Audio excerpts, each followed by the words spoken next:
వంటింట్లో ఉండే ఫ్రిడ్జ్ని London kitchen platform ఉన్న షెల్ఫ్ల మధ్యలోనే ఎంత నీట్గా కలిపేశారో చూడండి.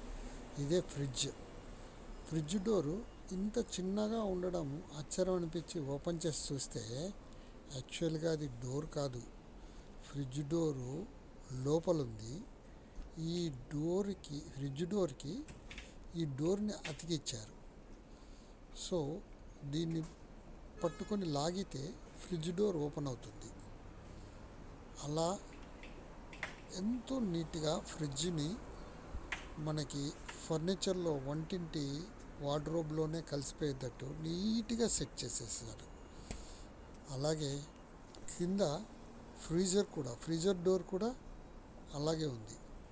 యాక్చువల్గా ఒరిజినల్ డోర్ వేరే లోపల ఉంటుంది. దానికి ఈ బయట ఉన్న చెక్క డోర్ని యాడ్ చేయడం వల్ల మనకి ఫ్రిడ్జ్ అందంగా వార్డ్రోబ్లో కలిసిపోతుంది. ఇక్కడ ఫ్రిడ్జ్ కంపల్సరీ ఉండాలి, అంతేగాని కంపెనీ ఏదనేది ముఖ్యం కాదు, ఫ్రిడ్జ్ పనిచేస్తుందా లేదా అనేదే ముఖ్యం. ఆహా లండన్.